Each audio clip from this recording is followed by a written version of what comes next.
tabel 1 dan log persen tipe 3 3. Nah, tadi kita peroleh bahwa si kodrat CR-nya yang dari awal tadi 5,991. Jadi untuk normal itu kita keterangannya dapat diterima, kemudian log normal diterima, dan gambel diterima. Log persen 3 kenapa bisa diterima? Karena Q kuadratnya itu lebih besar daripada Q kuadrat CR. Sudah, Pak. Oke, baik.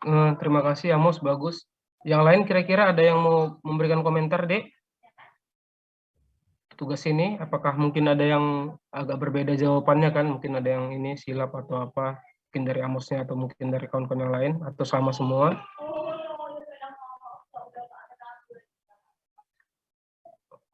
Oke, kalau nggak ada silakan di close, Amos.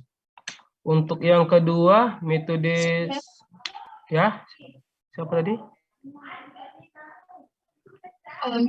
Margaret, Pak. Iya, Margaret. Saya Ya. dapat beda sama punya Oh ya, bisa yang di-share. bagian rekapitulasi. Bisa di-share, Margaret, Pak, di mana ininya? Di mana bedanya?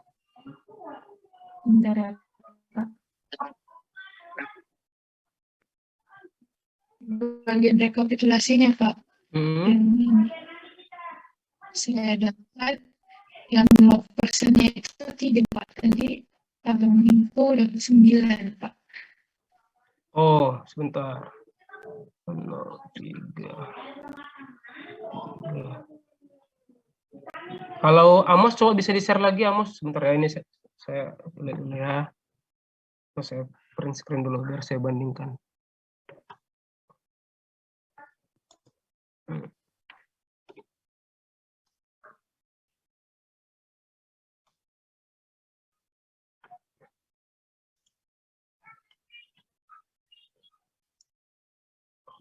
Oke, coba Amos bisa ini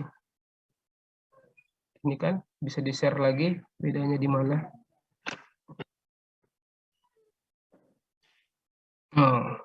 Sebentar ya. Di persentif bentar saya print screen ya.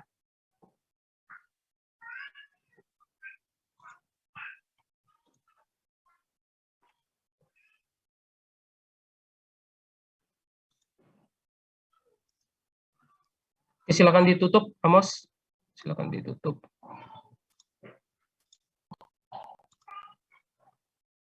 Dia. Yang ini ya.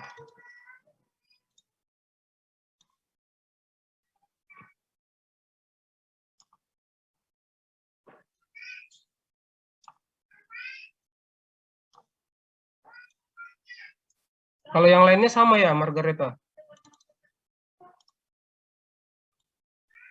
Sama, Pak. Sama ya? Oh ya? Iya, Pak. Mungkin ada silap sedikit, kita cek ya.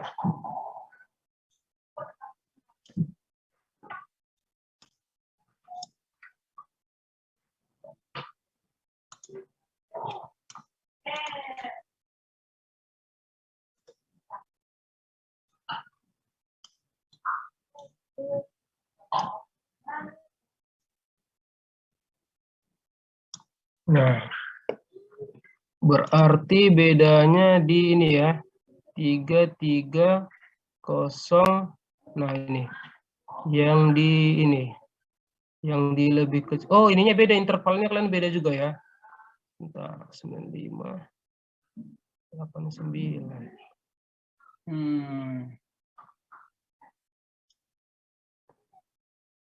Bentar, saya download aja tugas saya biar bisa. Bentar.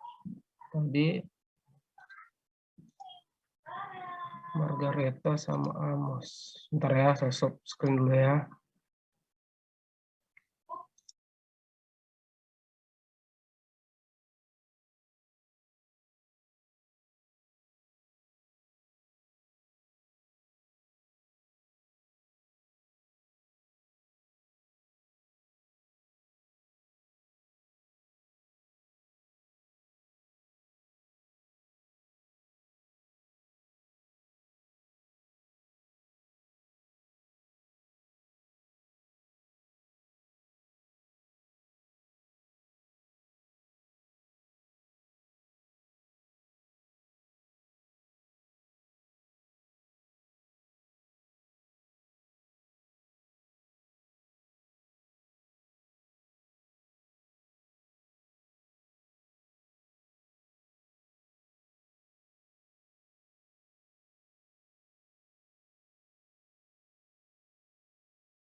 Oh, sorry.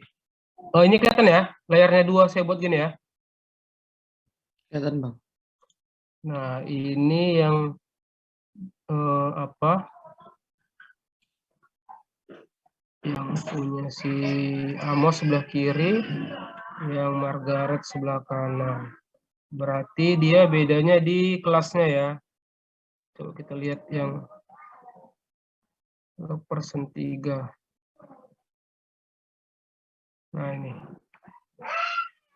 dapatnya ini 114 sama, 95 sama 8. Nah, ini udah beda nih. Ini dapatnya dari log X2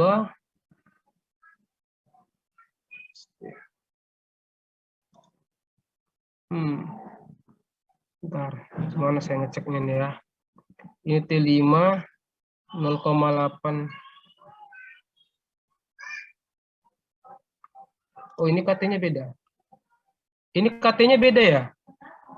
Kok bisa beda ya KT yang diambil ini? KT-nya nih. Dari tabel 362. Berarti ini beda dari nilai ininya, Dik. Coba berarti, coba kita buat banyak layar sebentar ya.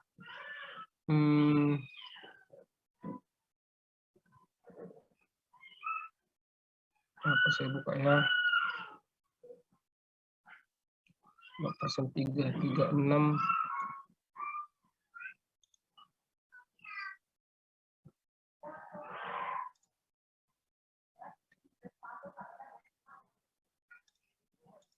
G-nya berapa ini? G-nya 1. Oh, G-nya juga beda. Sebentar. Ini G-nya 0,0024. Oh, dari G-nya beda. G-nya dari tugas yang sebelumnya ya. Benar ya? Ya, Pak. Ya. Tugas yang sebelumnya G-nya berapa?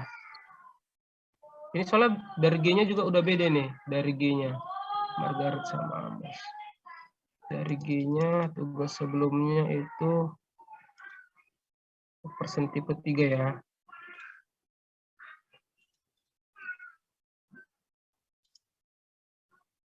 CS ini.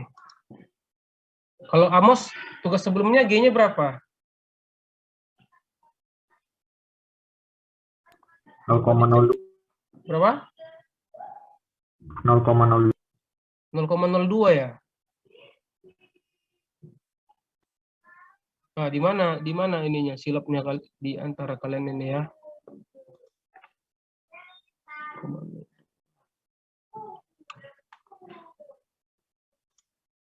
Amos sama nggak hitungannya ini sama si Margareta? Log X-nya sama untuk tugas yang sebelumnya.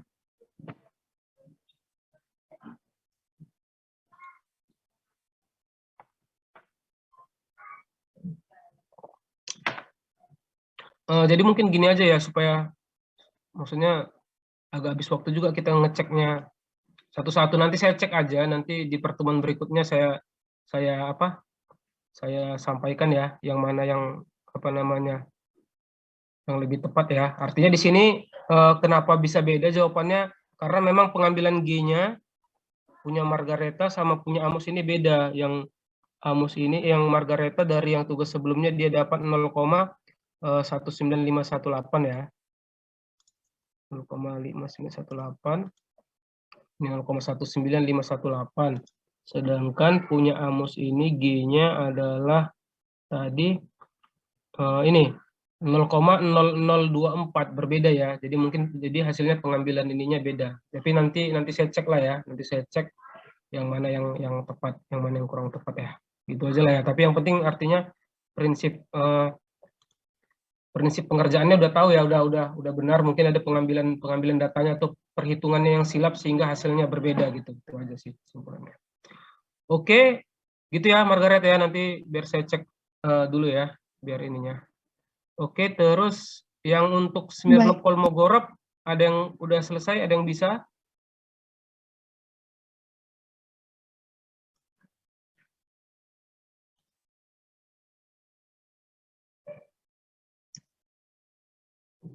Ada yang sudah selesai yang Smirnov Kolmogorov B, ada kesulitan? Atau udah siap semua, atau udah bisa? Ada yang udah siap? Atau yang udah siap dulu lah, yang udah siap, yang Smirnov Kolmogorov ada yang sudah bisa? Ada yang sudah selesai? Kalau cuma setengah gimana, Pak? Gimana? Pahamnya cuma setengah. Oh, Margareta Pahamnya cuman cuman setengah, Pak. Cuman 2 metode doang, yang normal sama log normal. Kalau yang gambar sama log persen masih bingung, Pak. masih bingung ya Margareta, oke. Yang lain? Yang lain selain Margareta ada yang mau menyampaikan tugasnya itu?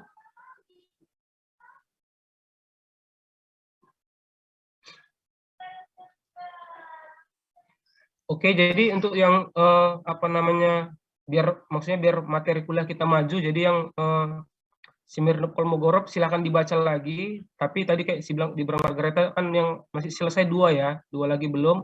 Nanti minggu depan sekaligus kita bahas inilah. Jadi kita minggu depan itu kita ngulang yang Smirnov Kolmogorov, biar saya jelaskan yang mana yang kurang apa, biar kita bahas lah yang mana yang tadi agak tertunda, sama yang tadi yang jawabannya berbeda ya. Jadi ini hari ini biar kita maju dulu materi kuliahnya biar nggak ketinggalan. Kita lanjutkan materi berikutnya ya, biar saya share ya. Tapi silahkan dikerjakan lagi ya yang Smirnov Kolmogorov tadi. Yang apa? Yang Amos sama Margareta juga dicek lagi tugasnya, entah kita nggak tahu yang mana yang silap ya. Mantau silap silahkan perbaiki aja lagi nanti tugasnya di antara yang tadi. Oke. Ya.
Oke ya, kita lanjutkan ke sini dulu ya. Jadi kita yang berikutnya nanti kita ulang lagi tentang uji probabilitasnya ya. Nah, jadi di sini yang kita bahas tentang ini ya, intensitas hujan rencana, masih di buku yang sama ya, bisa dibaca.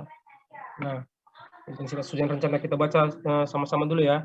Jadi data hujan rencana yang diperlukan dalam perhitungan debit rencana dapat berupa yang pertama itu ada intensitas hujan rencana di satu titik waktu. Jadi misalnya contoh ini ada, nanti kita membuat grafik ya. Di sini ada sumbu X yaitu T waktunya, terus I itu adalah intensitasnya.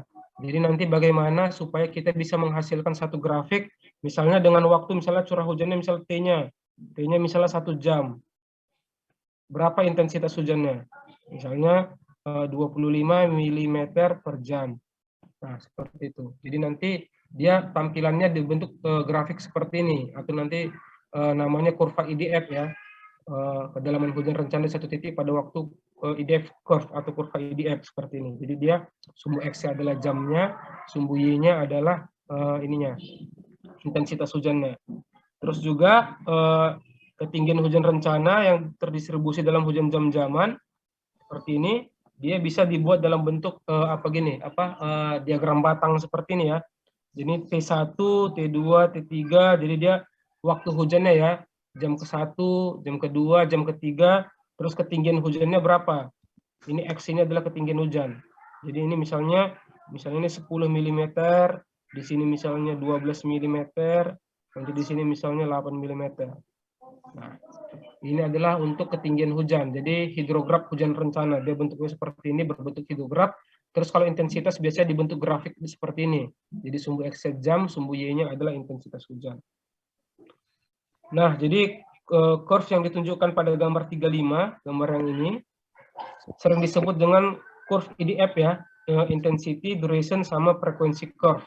Jadi IDF itu singkatan dari ini, intensity, intensitas, duration, durasi waktunya, sama frekuensi curve. Jadi frekuensi kurvanya. Terus kurva ini menggambarkan hubungan antara intensitas hujan, durasi atau lama hujan, dan frekuensi hujan atau periode ulangnya. Nah, seperti itu. Jadi nanti periode ulang yang kita pelajari tadi ada periode ulang 2 tahun, 5 tahun, 10 tahun. Nah, itu maksudnya frekuensi periode ulangnya. Nah, lalu untuk ini nilai intensitas hujan rencana yang diperoleh dari kurva IDF diperlukan dalam metode perhitungan debit secara non-hidrograf. Contohnya metode rasional. Intensitas hujan atau intensitas hujan rencana dapat dikatakan sebagai ketinggian atau kederasan hujan per satuan waktu. Biasanya dalam satuan milimeter per jam. Nah, biasanya satuan yang digunakan ini ya, milimeter per jam atau sentimeter per jam. Seperti ini. Mungkin selanjutnya bisa dibaca ya. Jadi yang ini pertama kita mau buat curve IDF terukur. Ini yang mau kita buat, curve IDF terukur. Jadi penurunan curve IDF terukur ini seperti yang telah diutarakan sebelumnya tadi di sini. Langkah-langkahnya yang bisa dilakukan ini. Yang pertama, ubah data hujan dengan durasi menitan atau jaman menjadi data intensitas hujan menitan atau jaman. Jadi kita ubah dulu data hujan menjadi data intensitas hujan. Yang kedua, hitung nilai rata-rata dari intensitas hujan pada setiap durasi. Yang ketiga, hitung standar deviasi atau simpangan baku dari intensitas hujan pada setiap durasi. Yang keempat, hitung dan rekap nilai intensitas hujan rencana pada setiap durasi dengan berbagai metode ulang berdasarkan distribusi probabilitas seperti Gumbel, normal, log persen tipe 3, dan lainnya. Misalnya log normal, ya, dan lainnya itu log normal bisa juga dipakai. Terus yang kelima itu plot nilai intensitas hujan rencana sebagai ordinat dan durasi sebagai absis sehingga diperoleh sebaran data koordinat.